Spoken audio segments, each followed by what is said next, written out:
Welcome to the Featured Anime Podcast. I'm your host, Jack. And I'm Rick. And today we are talking about Jormungand, the Perfect Order, or also known as Season 2. But before that, we were talking about all kinds of random stuff. Honestly, just having a good time, just talking shenanigans and things like that, as well as just listening to a little bit of music, a little preview of music and everything else. If you want to become part of that wider conversation, you can join us live or, go to patreon.com/featured anime podcast. $1 a month to get you access to the bonus content. And honestly, our live streams, when we're done, they're going to be up there and they're going to stay up there. So if you're a patron and you pay that $1, you got access to it. Simple as that, along with some decent music, I'd like to say. As far as everything else is concerned, if you want to get yourself some nice swanky swag, shop.featuredanimepodcast.com. And of course, we have some affiliate links for you in the show notes. If you use those affiliate links for Crunchyroll, we get ourselves a nice little kickback. It helps support us, helps us grow if you don't want to support us by being a patron. And of course, you can also follow us on every social media and everything else that's out there. Help us grow and spread the message like that too. And before we dive into this week's choice, I want to talk about something very near and dear to my stomach, and that is Tokyo Treats. Now, Tokyo Treats would love to have everyone experience Japan from the comfort of their own home through their Tokyo Treat snack box. Now, you're asking yourself, what is Tokyo Treat? Well, Tokyo Treat is a fun and exclusive monthly snack box packed with Japan's coolest and craziest treats. And each month, you'll get a rare Kit Kat flavor, a limited edition chip, noodles, or even some of the latest treats from Japan straight to you. Now, each box also includes a cultural booklet.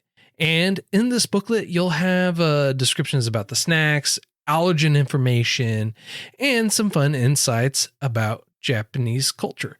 Now, so that way, while you're learning about Japan, you're also learning about the treats you're eating and making sure you're not eating something that you shouldn't be having. Another great thing about Tokyo Treat is that every month they have a theme. Now, this month's theme is Sakura Nights Snack Fest. So experience the fun of Japan at night with Tokyo Treat, featuring Sakura flavored treats and tasty seasonal snacks inside this box, which is bringing you the charm of Japan's Yozakura, or cherry blossoms at night, right to you. And this month's theme also features a special Yozakura nighttime Sakura box design. Now, in this box, you're going to get some things like the matcha latte Kit Kats, which were absolutely delicious. Couldn't get enough of them. But also, you had other treats in there like the Sakura matcha wafers and the Sakura castella cake, which was truly delicious. I could not eat that cake fast enough. It was just so delicious, along with the Sakura sandwich cookies. And if you want some sweets aside from the cakes and cookies, you know what? You also have some candies in there, like the sweet and sour gummies, which were absolutely delicious. I could not eat them fast enough. Now, I know what you're thinking, Jack. Surely that's not all there is to it. And no, there is not. But you know what? There are so many tantalizing, tasty treats in here. I honestly cannot go through them all. It would just take way too much time. And with how wonderfully delicious they all are, I highly suggest you actually get yourself this month's Tokyo Treat box. Now, special for our listeners, if you use coupon code Featured Anime along with our affiliate link in the show notes, you get $5 off that very first box. And trust me, those treats are worth it. They are absolutely delicious. I cannot get them enough.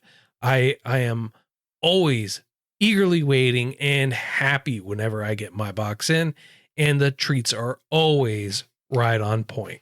So once again, for our listeners, if you use coupon code Featured Anime along with our affiliate link in the show notes, You save yourself $5 off that very first box, and trust me, they are worth it. And now, on to the meat and potatoes. Jormungand came out in October 2012, ran all the way through December 2012. The couple of producers for it are Ganon, Showgate, Flying Dog, and Media Factory, along with the studio of White Fox. The genres are action, adventure, drama, and thriller.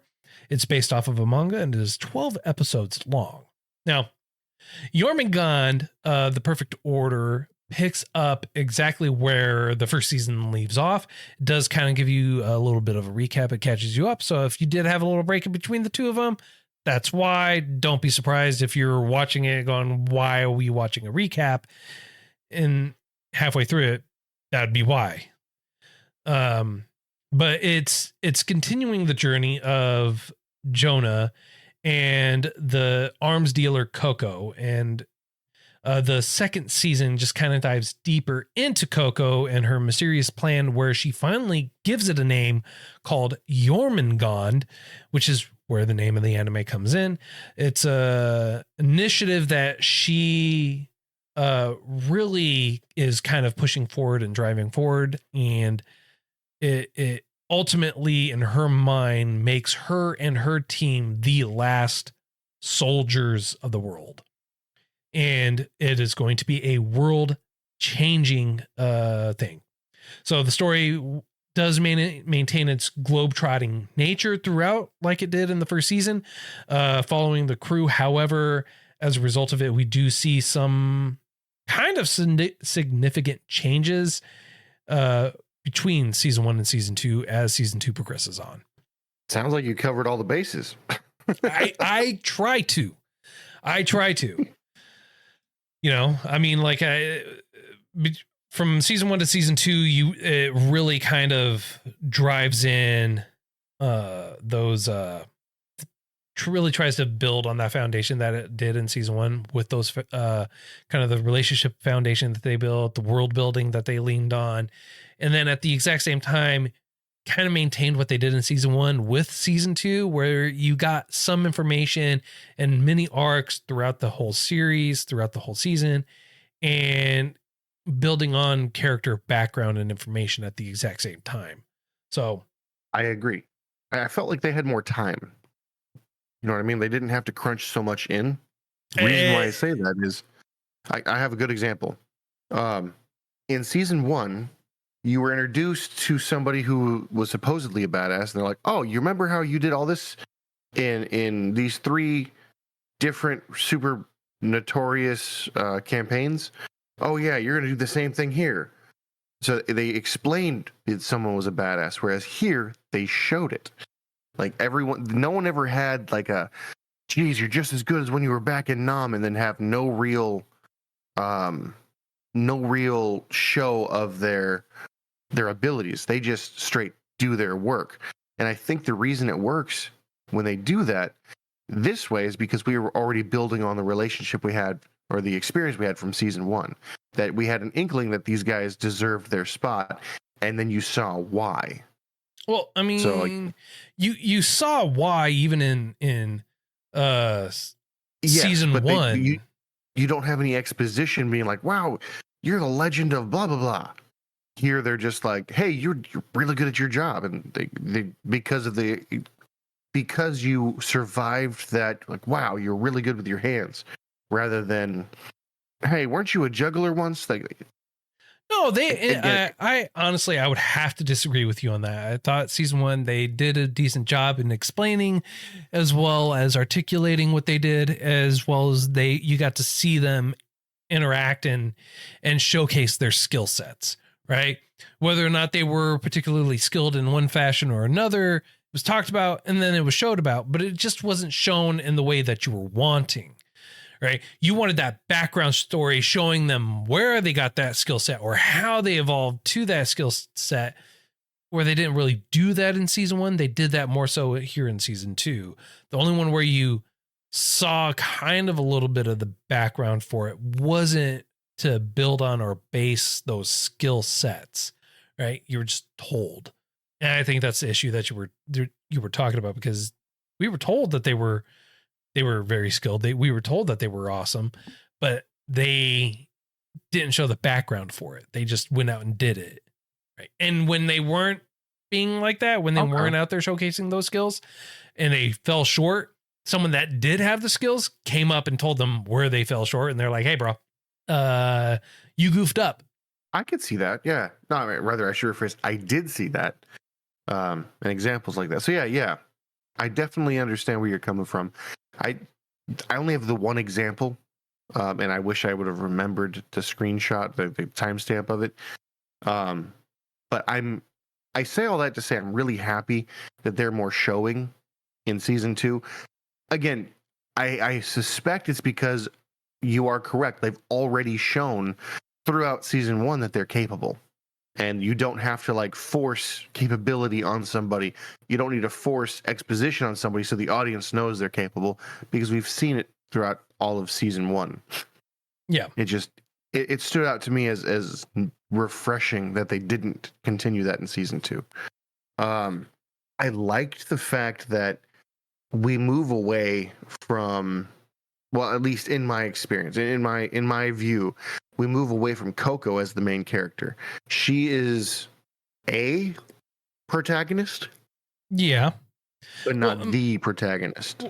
I mean, like, again, she was still a main focal point.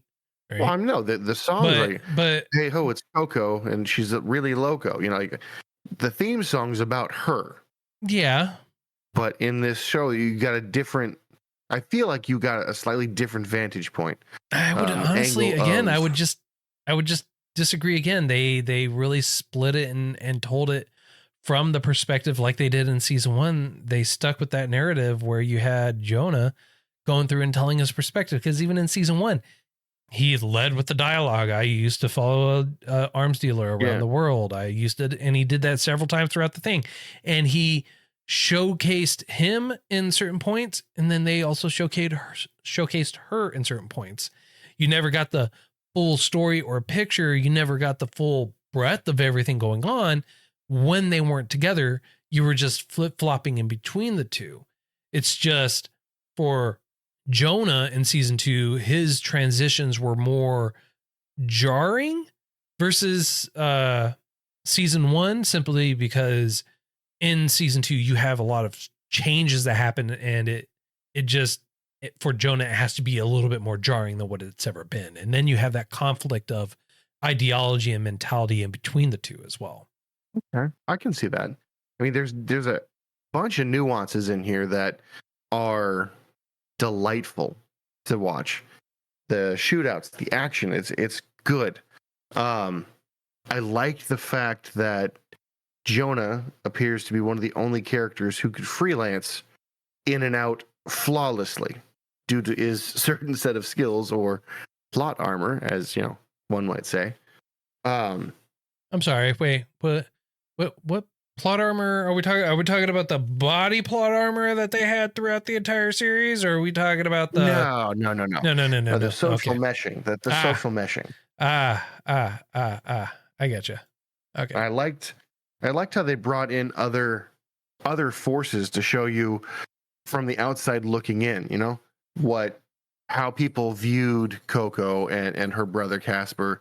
And, I'm honestly really shocked that they both detest their father so much and we never get to see him. I mean, you're told a little bit about why, but it's never gone into deep details about it. And I'd have to agree with you on that. You're told like little nuggets, and then they throw a name out there like you're supposed to know the name, and it's like, wait, what? It's like, because they maybe threw it out one other time, and I can't, maybe in season 1, right? I think I can't confirm, right? I'm not gonna rewatch season 1, just to confirm. Rewatch values rather low. Okay. No, I'm saying just to confirm this. Okay. I think they may have said it in season 1. May have. They said it like 2 times, I believe. Yeah. Okay. So, but it was not enough for it to stick in my memory. It's not enough for me to permanently recall that name, you know? Fair. But yeah, like, and the title of the show becomes so much more clear this season than last. Like, for instance, last season was all about arms dealing. This one, I mean, they like I said, they at the beginning of the series, they literally give the name. no, All right. yes, but here they're more focused on it. No, they're not. It's not that they're focused on the name.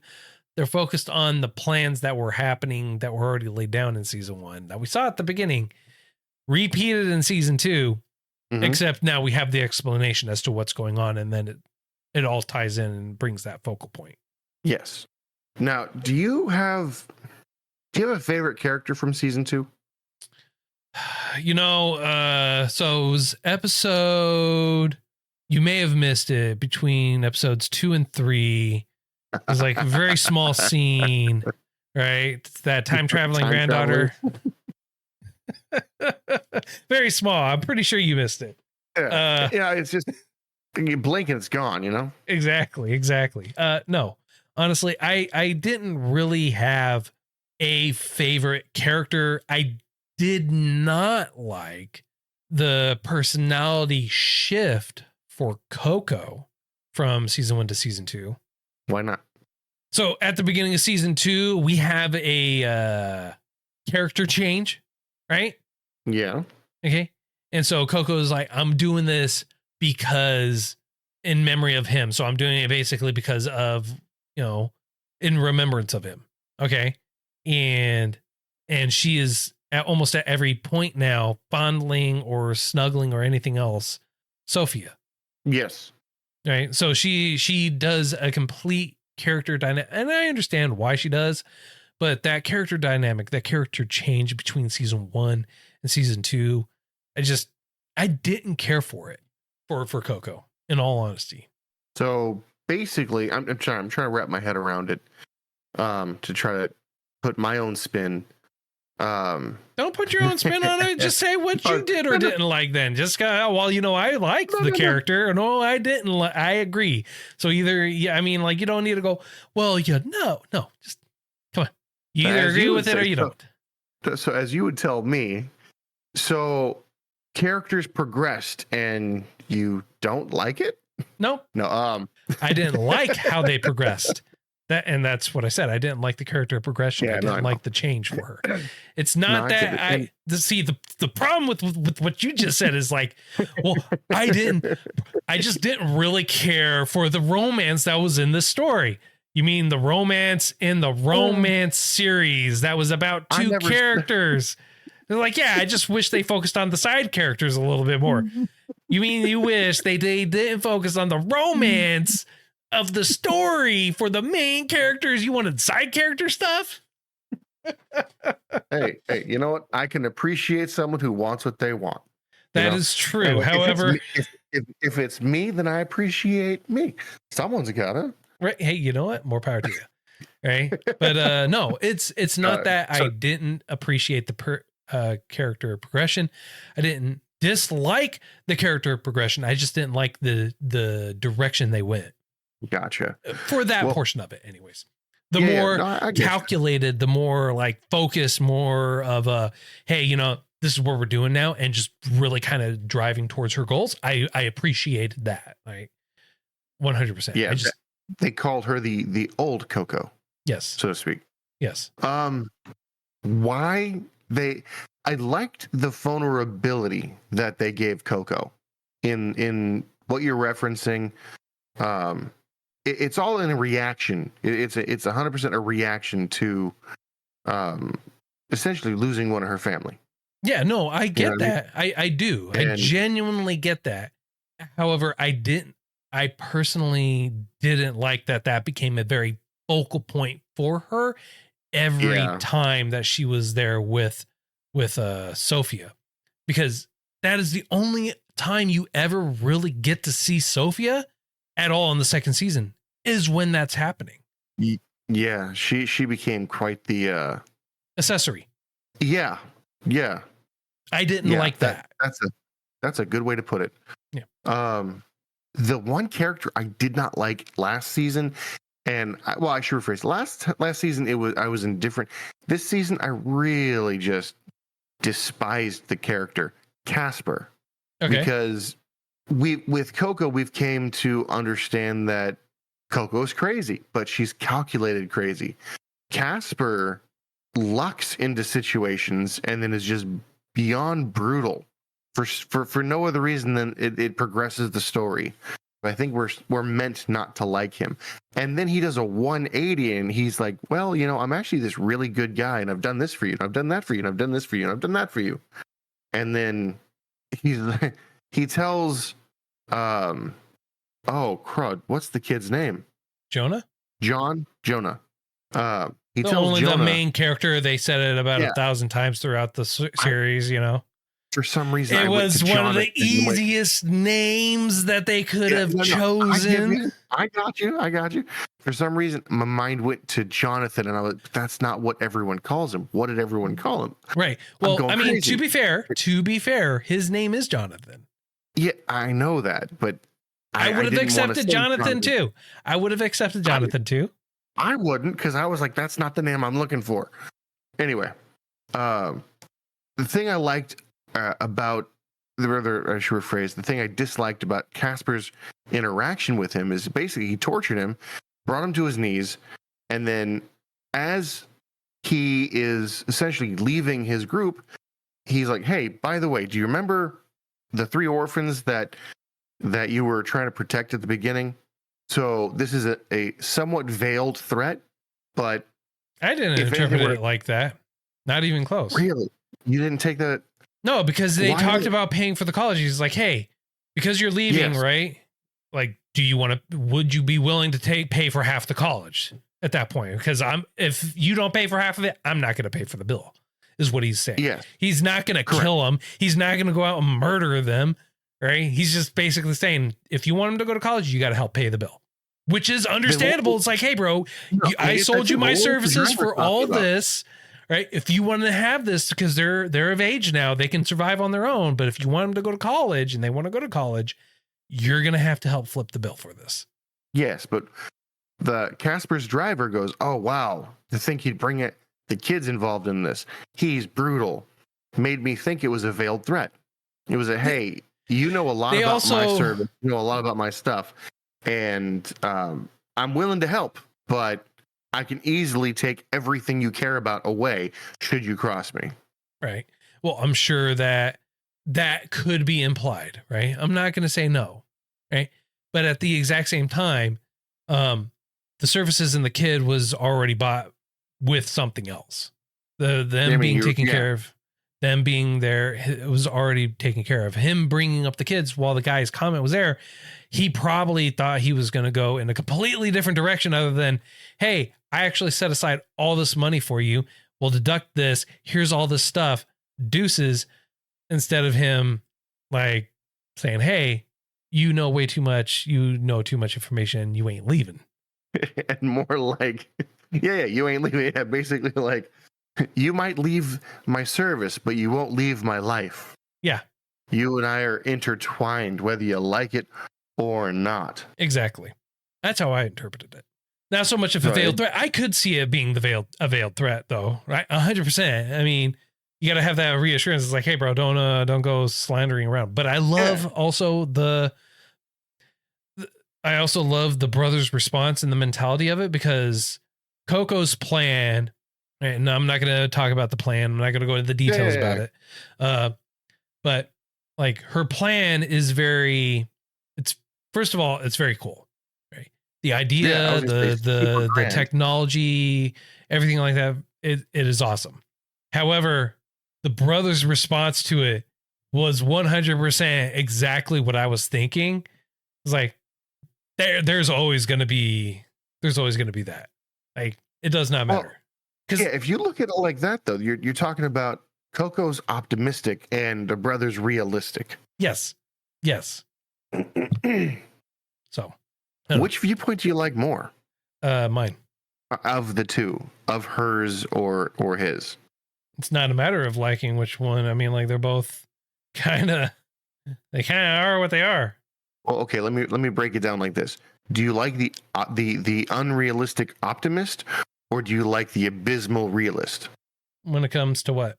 in this show? For Because what? she, but just of the two personalities. For no, for what? What do I have to For her choose? plan. Do I like her plan? I think it's very cool. Yeah, no, but his response to it, like, I thought it was a perfect response because that's reality. You're killing me here. Which mentality do you think you would hold in this instance if you had the two options to choose from? Would you go with the optimist, or would you go with the bleak realist? I don't follow the question. Okay. So you're saying I have to choose one or the other? Like, yeah, they're both very much a reality, so it's not a matter of choosing, right? So, like, what am I choosing? What am I choosing? Like, am I choosing, her answer or his answer? Which doesn't matter? No, Mike. I mean... Okay, fine. You have to pick a side. Whose side are you on? My own. Hers or his? My own. You always do this. I was worried. I was like, he's probably going to try to shark bait his way into being excluded out of heaven because he won't pick a side. I mean, the question is, I don't know what side which side I'm choosing and for what. What am I choosing a side for? I mean, like, even if, right? So even if I choose her side, right? Mm-hmm. His side is still a very real reality for, even if it's not immediate, right? For years, for decades. I agree. Right? Okay. But if I choose his side, her side is still very real in what she does. Okay. So again, it does not matter which side I choose. The results are identical. The results are the same. It does not matter which one. Regardless of which side I choose, I will die before it ever reaches the fruition of the end. So it does not matter. That is the epitome of, you don't see my name on the credits, I'm going to be wiped out. I am the red shirt. All right. I am the no name. I'm the background guy that gets flung to the mob to get wiped out. All right. That's what I am. That's my answer. It doesn't matter. I choose my own side because I'm already wiped out regardless of which one I choose. Both of them are going to be very real. Both of them are going to end up happening. That's not possible. You can only have his or her side. No, it's not a matter of choosing a side. I mean, it doesn't matter which side I choose. The results are the same though. That's what I'm saying. It doesn't matter what side I choose. And even if I was there in that world, I'd be like, bro, I don't care. Whichever one pays me more. How about that? That's my answer. Who's going to pay me more? That's a more realistic answer in my mind. If they're paying me the exact same, I'm still on my own side. I don't care. So there you go. Well, no, I wouldn't do that because obviously, but all right. So I'll give you my explanation. I'll give you my answer and my explanation to the question. Okay. And hopefully that makes sense.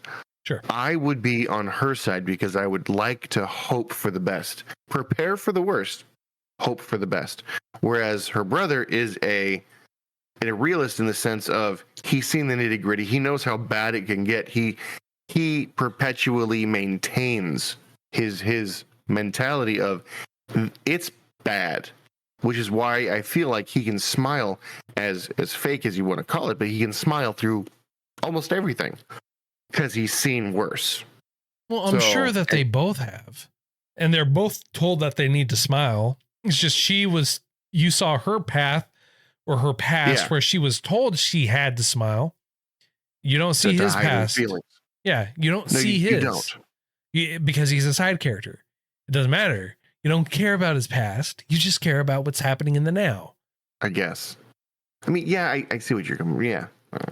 Well, okay. What do you think about Jonah leapfrogging back and forth? Do you think he belongs with her or him, or just in neither situation? Because he's a reluctant. Occupier's not the right word. He's a reluctant participant. Right. I could not tell you because for the true time and duration for how long he was with Koko versus how long he was with Casper, right, is not known. And on top of that, right, you don't see the interactions or anything else that's going on in while he's with Casper and them. So I couldn't tell you which one he truly belonged with, right? Because you don't see that character dynamic. You don't see that interaction, that growth, the relationships between him and everyone else. You just see snippets and pieces, and you see that Chiquita just really loves and adores Jonah, much like how everyone else in Koko's team does. So, I mean, I couldn't give you an answer because we're not shown the 2-year span that he spent with Casper. We're just told a little bit of information and that's it. Okay, so your default on this one's going to be not enough information to make a formed decision. Yes. That's fair. That is 100% fair and valid. And given more thought, I'd probably reach the same conclusion. I don't know. I do agree with R's assessment of Jonah's relationship to Koko and how Koko views her relationship with Jonah. I will say that, right? I 100% believe that is the case for her. Yes, I agree with that as well. I think, in all honesty, if I had to choose one character that was a standout character and that was not a main character, R would have been it. Yep. And for more than one reason.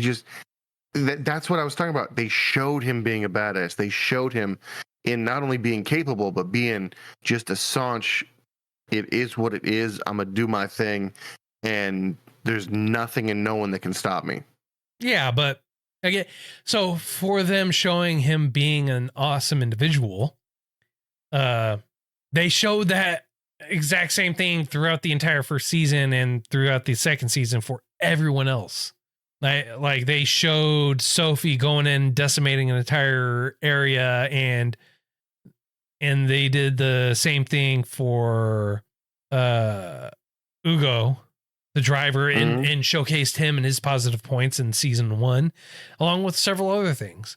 I mean, like you had that viewpoint, you had that moment where everyone was being showcased in that regard. Makes sense. I mean, if you're gonna do it, season 2 is the last season is definitely the one. You want to leave nothing off the table. You want they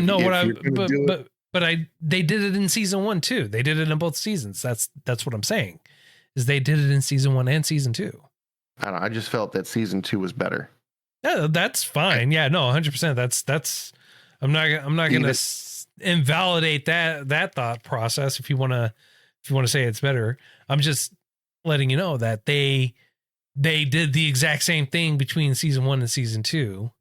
I wouldn't quite say it's the exact same thing. I think they did it far more elegantly in season 2. But again, I feel like maybe I'm more pleased with season 2 than I am season 1 because I've already come to understand who the characters are. Probably. You already had that building and foundation laid out in season 1. Season 2 continued to build on it, so they just showcased even more. That makes sense. Because I'm trying to rationalize like a 1-to-1 comparison, and aside from my one example of show not tell and show and tell not show, you're right. It's not a 1-to-1 obviously, but it's not as drastic a change as I'm making it out to be. I guess would be a good way to put it. Mm-hmm. In season 2, we had a much wider array of characters, and maybe it's just me, but it felt a lot like a spider's web. It felt like a large net was cast, and in the center was no one, but everyone was trying to get to the center, and they were getting each other's way, and one move over here would mess up something over here, and vice versa. And you had people who were assassins, obviously. Right. You had people who were making moves that were contradicting another group that were trying to do the same thing. Like there were more than one person trying to assassinate Koko, and you had one group going after her, getting in the way of another group who was also going after her, and with R. No, The right it arm, the wasn't. left arm. No, one wasn't trying to assassinate her while the other one was. The other one just went rogue and said, "Hey, bro, I'm going to do this." And the one was like, "Hey, and they weren't trying to even kill her. They were trying to kill Jonah. That was the whole thing. I thought they were trying to kill Jonah as a consolation prize because their main target was her. Yes, but they can't kill her because they're like, "Hey, this individual wants to control her. And that's the whole purpose of this project. And that is why." So they're like, "All right, fine. I can't kill her. I'm going to go after him. I'm going to go after the consolation prize." And that's why. But it's not that they were both trying to assassinate her. One wanted to, but couldn't. And so they're like, "Hey, if you do this, Koko's going to go off the deep end. Her anchor is going to be gone. You can't get rid of the anchor because she wants to give herself that moral out of saying, 'Hey, I am not that bad.' If you kill the one thing that says, 'Hey, I'm not that bad,' she'll go full bad and just destroy the world." Yeah.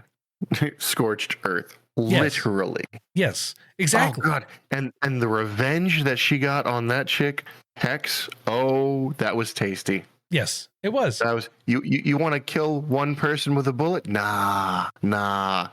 Let's do a cluster bomb. Yes. Just kadoosh. Yeah. Well, that whole scene was just immaculate because they walk out, they're saying, "Hey, that's one of ours. That's an American B-52 bomber. Cool story." Standing out there, and all of a sudden, well, this sucks. The thing that like kind of the ultimate flip the bird moment for her too was they straight up offed themselves before the bombs got to them because I'm not going to give her. I'm not going to give the satisfaction. Oh yeah, we're going out on my terms. Yeah, that was hard. Yeah, that was hard. Yes. So, we could go on for quite a while. We could go on, but I'm going to say this is a good spot for us to kind of leave off on. I would agree. I would definitely agree. All right. So on a scale of up to 10, sir, how would you rate this? This one's, so I believe, did I give it a 7 last time? 6. Yeah, this one's getting way higher. Way high. I'm going with a 9. It would be a 10 with the exception of like 1 or 2 minor things that just didn't sit right with me. As far as like the way everything went together, I feel like it could have gone just a little bit. It could have had more cohesion. That being said, phenomenal storytelling. The artwork, I loved it. The time skips seemed to be purposeful. Obviously. I mean, yes, but the final overarching plan, gold. The drive, the execution, the ending, I liked it. It had potential to go further. I'm super happy it didn't. And the fact that at the end they're like Finn, I was like, yes, good. Yes. Because honestly, where could you go from there, right? Without ruining the story, where could you go there? Exactly. Yeah, they took you to a high and they left you there. Yep. So 9 for me. And you? 8. Okay.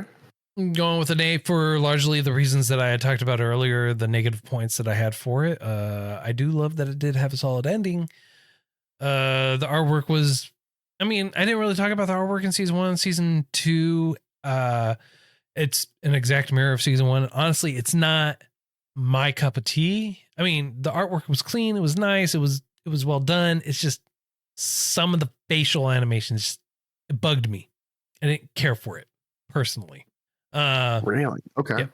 Yeah. I don't know. I just didn't care for it personally.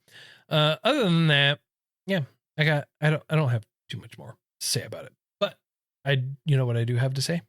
Next week's choice. Yeah, next week's choice is going to be from Danner, who sent in a recommendation, and it's going to be season 1 of Code Geass. So that's next week's choice. We're going to be talking about that.